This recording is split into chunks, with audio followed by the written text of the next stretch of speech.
சிலுவை தியானத்தில் நிறைய விஷயங்களை பார்த்துட்டு வந்தோம். 2:14 கொலோசியர் 2:14 எபேசியர் 2:14. இந்த கொலோசியர் 2:14 என்னன்னா, இந்த சிலுவை மரணம் நமக்கு எதை செய்தது அப்படின்னு பார்த்தா,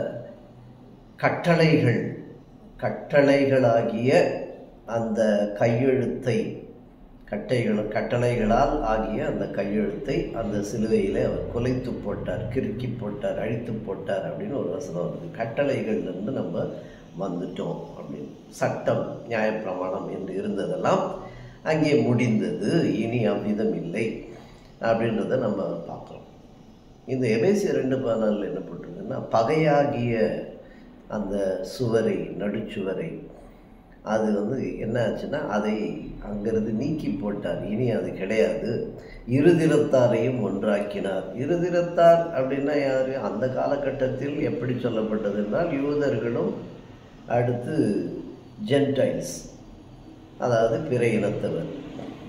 அப்போ அந்த யூதர்களுக்கும் மற்றவர்களுக்கும் அந்த பிரிவாகிய சுவரை இணைத்தது தான் சிலுவை அப்படின்னு நம்ம பார்க்கணும். இரண்டும் இணைத்தது.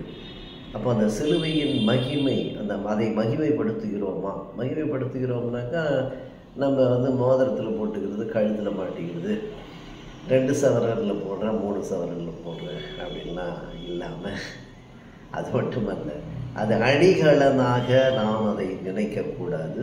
அது அணிகலன் அல்ல, அது நமக்கு ஆயுதம். ஆயுதம்னா எப்படி?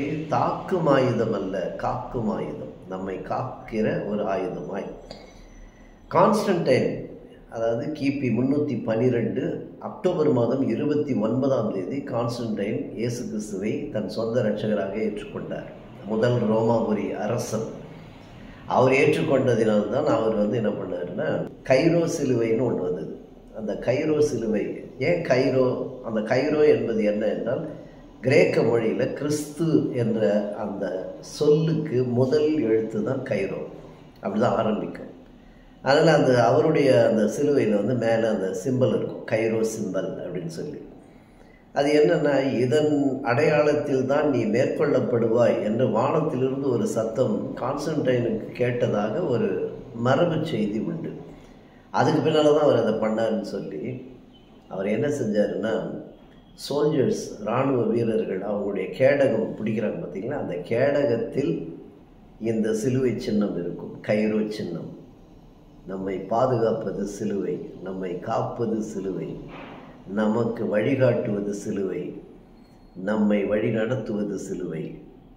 சிலுவை இல்லாமல் ஒன்றுமே இல்லை. Thank you so much. God bless you all.